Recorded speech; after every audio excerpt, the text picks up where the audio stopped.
नमस्कार दोस्तों, स्वागत है आपका अपने चैनल सिविल ट्रेनर में। दोस्तों, अगर आप नया घर बनाने जा रहे हैं और घर का खर्च 3 लाख रुपए तक कम करना चाहते हैं, जी हाँ दोस्तों, आपने सही सुना है। अगर आप अपने घर का खर्च 3 लाख रुपए तक कम करना चाहते हैं तो आप इस वीडियो को ध्यान से देखें। वीडियो में बताई गई अगर सभी बातों को आप कंस्ट्रक्शन करते हुए इंप्लीमेंट करेंगे तो मैं आपसे पक्का प्रॉमिस करता हूं कि आपके 2 से 3 लाख रुपए सेफ होंगे। और दोस्तों, घर का खर्च कम करेंगे ऐसा बिल्कुल नहीं कि हम किसी भी तरह की क्वालिटी के साथ कंप्रोमाइज करेंगे। क्वालिटी हमें बेस्ट टू बेस्ट ही रखनी है। तो दोस्तों, आज के समय में कंस्ट्रक्शन कॉस्ट बहुत बढ़ गई है। पहले का समय था कि आपका 1000 या फिर 1100 रुपए पर स्क्वायर फीट तक भी अच्छा घर बनकर तैयार हो जाया करता था, लेकिन आज ऐसी परिस्थिति नहीं रही। आज के समय में कई जगह पर 1500, 1700, 1800 रुपए पर स्क्वायर फीट तक की कॉस्ट आ रही है।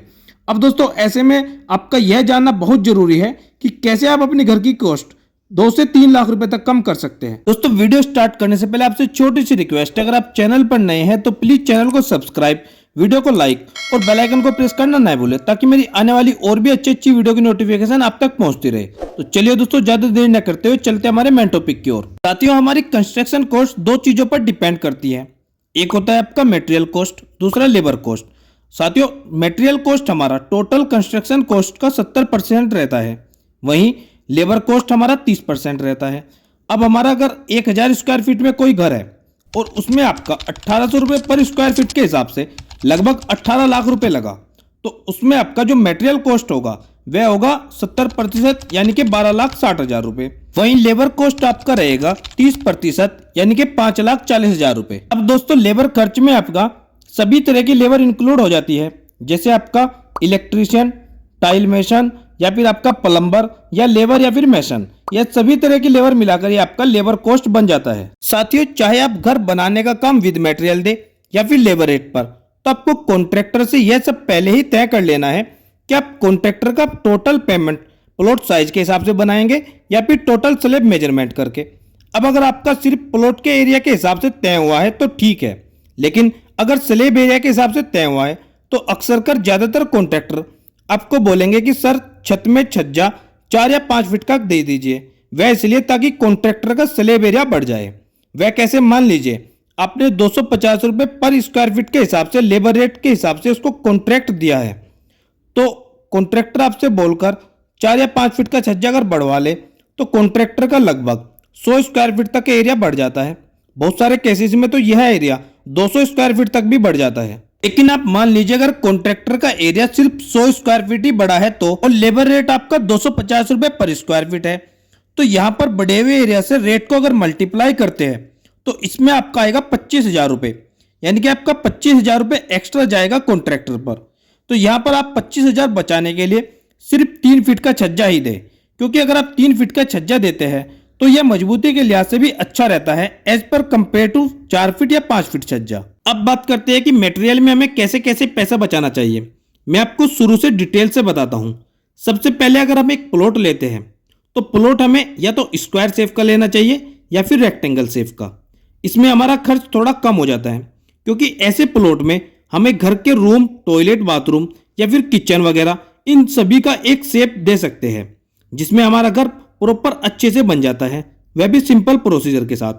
लेकिन अगर हमारा थोड़ा टेढ़ा मेढ़ा प्लॉट है तो उसमें हमें दिक्कतों का सामना करना पड़ता है और खर्च भी बढ़ जाता है। तो आपको ध्यान रखना है कि आपका प्लॉट सिंपल शेप का हो, रेक्टेंगल या फिर स्क्वायर शेप का हो। अब दोस्तों, इसी में एक बात और निकल कर आती है कि लोग क्या करते हैं कि ना तो किसी आर्किटेक्ट और ना ही किसी सिविल इंजीनियर को हायर करते हैं। अब जब भी आपको घर की कंस्ट्रक्शन करानी है तो उसमें हमारा खर्च अप्रोक्सीमेटली 20 से 30,000 रुपए तक आता है। अगर आप अच्छा नक्शा बनवाते हैं या फिर किसी आर्किटेक्ट या इंजीनियर को हायर करते हैं तो उसमें आपका 20 से 30,000 रुपए खर्च आएगा। अब यह जो आपके 20 से 30,000 रुपए लग रहे हैं, आगे जाकर आपके 60 से 70,000 रुपए तक बचाते हैं, क्योंकि आपके घर में जो चेंजेस होते हैं वो ऑन द स्पॉट तो नहीं हो पाते।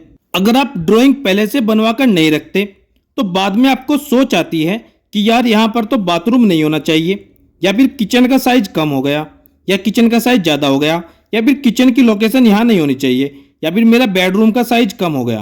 तो यह सभी बाद में आपको फिर चेंजेस करने पड़ते हैं, और इसमें आपके 60 से 70 या 80,000 रुपए तक तो ऐसे लग जाते हैं कि पता तक नहीं चलता। इसीलिए मैं पहले से ही बोलता हूं कि घर बनाने से पहले आप घर का प्लान बनाकर रखें, ताकि अगर आपको प्लान में कोई चेंजेस करने हैं तो आप पहले ही करवा लें। अब बात करते हैं घर की दीवारों की। तो साथियों ध्यान रखें कि घर की सभी बाहरी दीवारें 9 इंच मोटाई की रखें और अंदर की सभी दीवारें 5 इंच की दे सकते हो, क्योंकि हम फ्रेम स्ट्रक्चर में घर को बना रहे हैं। यह कोई लोड बेरिंग स्ट्रक्चर तो नहीं है जिस पर सारा लोड दीवारों पर आएगा। यह फ्रेम स्ट्रक्चर है जहां पर सारा लोड आपके कॉलम या बीम के थ्रू नीचे फुटिंग या फाउंडेशन तक जाएगा। इसलिए आप सभी बाहरी दीवारें 9 इंच मोटाई की रखें और इनर की सभी दीवारें 5 इंच मोटाई की दे सकते हैं। अब नेक्स्ट है दोस्तों, मान लीजिए कि आपको 1000 या फिर 1200 स्क्वायर फीट में कंस्ट्रक्शन करानी है, तो मैं आपको सजेस्ट करूंगा कि आप डुप्लेक्स के साथ जाइए। मतलब आप 2 मंजिला घर बनाइए। इसमें क्या होगा कि आपका फाउंडेशन का बहुत सारा खर्च बच जाएगा। मतलब आप ग्राउंड फ्लोर पर 600 स्क्वायर फीट कंस्ट्रक्शन कीजिए और ऐसे ही आप फर्स्ट फ्लोर पर 600 स्क्वायर फीट का कंस्ट्रक्शन करें, तो इसमें आपका हो जाएगा 1200 स्क्वायर फीट। आपका इसमें नीचे फाउंडेशन का बहुत सारा खर्च बच जाएगा। मतलब मैं आपको थोड़ा और सिंपली एक्सप्लेन कर देता हूं। अगर आप सिर्फ 600 स्क्वायर फीट में कंस्ट्रक्शन कराओगे तो इसमें आपको बहुत सारे कॉलम और फुटिंग नहीं देने पड़ेंगे। अगर आप यही काम 1000 स्क्वायर फीट या 1200 स्क्वायर फीट में करते हैं तो यहाँ पर आपको कॉलम और फुटिंग की मात्रा ज़्यादा देनी होगी। तो इसलिए आप 600 स्क्वायर फीट में कंस्ट्रक्शन कराओ और फिर आप डुप्लेक्स के साथ जाइए और 600 स्क्वायर फीट आप फर्स्ट फ्लोर पर कर सकते हो। इसमें आपके कॉलम और फुटिंग का डिजाइन चेंज हो जाएगा, यानी कि आर्किटेक्ट और स्ट्रक्चरल इंजीनियर आपको डुप्लेक्स के हिसाब से डिजाइन करके देगा और इसमें आपका बहुत पैसा सेव होगा। नेक्स्ट है आपका सीमेंट। दोस्तों अगर आप यहाँ पर मिस्टेक नहीं करेंगे तो आपका पक्का 10 से 20 हजार रुपए बचेगा ही बचेगा। वह कैसे?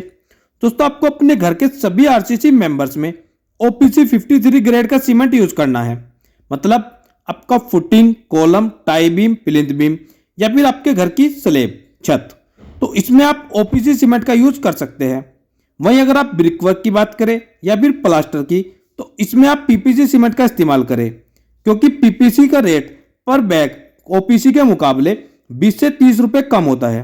तो अगर आप आरसीसी मेंबर्स के लिए ओपीसी 53 ग्रेड का सीमेंट यूज करते हैं और आप चिनाई, प्लास्टर या फिर फ्लोरिंग के लिए आप पीपीसी सीमेंट का यूज करते हैं, तो इसमें आपके पक्का 10 से 20 हजार रुपए बचेंगे ही बचेंगे। अब बात करते हैं कि आपको अपने घर में वुडन फ्रेम लगाना चाहिए या फिर एमएस फ्रेम। दोस्तों अगर हम घर का खर्च कम करना चाहते हैं तो फिर हमें एमएस फ्रेम के साथ जाना चाहिए। इसमें आपका आधा खर्च आएगा as per compare to wooden frame. मतलब आपका डोर और विंडो का जो फ्रेम है उसमें अगर आपका 1 लाख रुपए तक लग रहा है वुडन फ्रेम में, तो एमएस फ्रेम में आपका 50 से 60 हजार रुपए में कंप्लीट हो जाएगा। अब बात करते हैं फ्लोरिंग की। तो दोस्तों आपको फ्लोरिंग में टाइल्स के साथ जाना चाहिए। आजकल मार्केट में टाइल्स के इतने अच्छे अच्छे डिजाइन आ गए हैं तो देखने में भी बहुत खूबसूरत लगते हैं। साथ ही आपका बहुत पैसा भी सेव होगा अगर कंपेयर करें मार्बल से। तो मैं आपको सजेस्ट करूंगा कि आप फ्लोरिंग में टाइल्स का यूज करें। नेक्स्ट और मोस्ट इंपॉर्टेंट है स्टील। दोस्तों अगर आप नया घर बना रहे हैं और आपको घर का खर्च कम करना है तो मैं आपको सजेस्ट करूंगा कि आप किसी भी लोकल कंपनी के साथ जाइए। इसमें आपको टीएमटी में FE 500 SD बार का यूज करना है। आप बड़ी कंपनी के पीछे मत जाइए, जैसे टाटा, जिंदल, पैंथर या विजाक। आप अगर इनके पीछे जाते हैं तो यह स्टील आपको थोड़ा महंगा पड़ता है। तो बड़े बड़े प्रोजेक्ट्स के लिए तो यह स्टील ठीक है, लेकिन अगर आप 1 मंजिल, 2 मंजिल या 3 मंजिल तक घर बना रहे हैं तो आप अपने एरिया का कोई local brand FE 500 SD use कर सकते हैं। इसमें कोई प्रॉब्लम नहीं होगी। इसमें आपको पर केजी 10 से 15 या 20 रुपए तक भी आपको सस्ता पड़ेगा। तो इसमें भी आपका 40 से 45 हजार रुपए तक बच सकता है। अब बात करते हैं घर के एलिवेशन की। दोस्तों अगर आप घर का डिजाइन बिल्कुल सिंपल रखते हैं तो इसमें आपका खर्च बचेगा।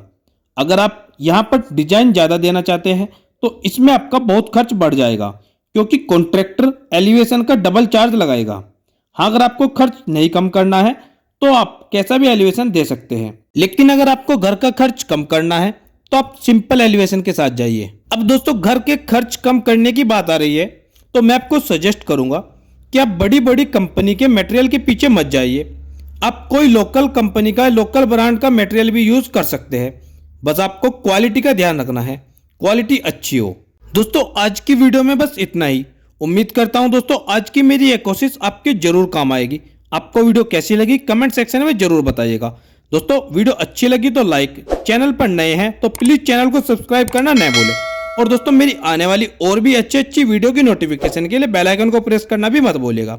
मिलते हैं दोस्तों एक और नई वीडियो में, एक और नई वीडियो लेक्चर के साथ। तब तक दोस्तों आप सबको मेरा नमस्कार और वीडियो में अंत तक बने रहने के लिए आपका बहुत बहुत धन्यवाद।